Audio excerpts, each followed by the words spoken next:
Today, 8 victims of the Christmas Island boat disaster were farewelled by loved ones at funeral services in Sydney. The mourners appealed to the government to free asylum seekers who survived the shipwreck from detention at Christmas Island. About 30 people died in the disaster in mid-December. Among those at today's funeral was 9-year-old Sinan Aklaki, who lost 3 family members. Past and present Liberal MPs have turned on opposition immigration spokesman Scott Morrison after he criticised the government for paying for detainees to be flown to Sydney. John Stewart reports. For 9-year-old Sinan Aklaki, his journey to Australia has been a nightmare.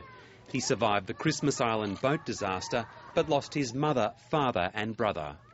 Only his father's body was found, and today young Sinan was among a group of 21 detainees flown from Christmas Island and Perth to Sydney to attend the funerals.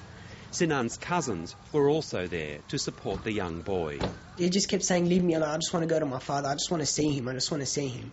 He kept thinking, his father's still alive, but, he was in a moment, he was shocked, he couldn't believe what's just happened, because he's been used to his parents and all that, and then suddenly his parents are gone.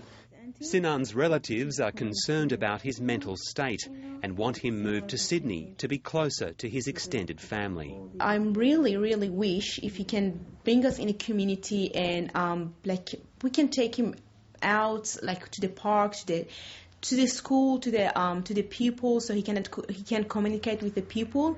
The young boy is currently being looked after by his aunt, who also attended today's funerals. But family members say she is not capable of caring for the child. It's nearly a month, but she's not believing it. I asked his husband, he said every day she's in a medical center or she's in a hospital, because that's where she is after 1 month. No changes, no better. She's just getting worse. The Immigration Minister says children being held at Christmas Island will eventually be released from detention, but won't say how long that may take. They will be moved into the community when I have the advice as to an appropriate place to move them, and when all the psychological reports have been completed as to what's in the best interest of those children. In all, 8 victims of the boat disaster were buried in Sydney today in both Christian and Muslim services. The opposition's immigration spokesman, Scott Morrison, says the federal government should not have spent money flying the detainees to Sydney. I think the public want to see the government show some sense when it comes to the spending of taxpayers' money. Now, any other Australian who wanted to attend a funeral for someone who died in tragic circumstances would have to put their hand in their own pocket. But Joe Hockey was at odds with the immigration spokesman, taking a more compassionate view. From my perspective, I would never seek to deny a parent or a child from saying goodbye to their relative. I would never support that. And former federal Liberal MP Bruce Baird has also criticised Scott Morrison's tough stance. Look, I'm very disappointed that Scott would make these comments. It is lacking in compassion at the very time when these people have been through such a traumatic event.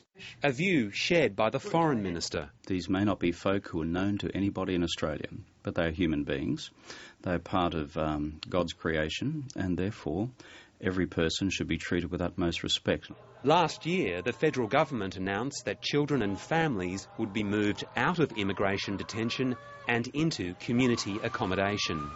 I don't think it's the Australian way to have kids behind razor wire in the hope that may be a deterrent. Sinan Aklaki's family hope the federal government fulfills its promise and allows him to live in the community. John Stewart, Late Line.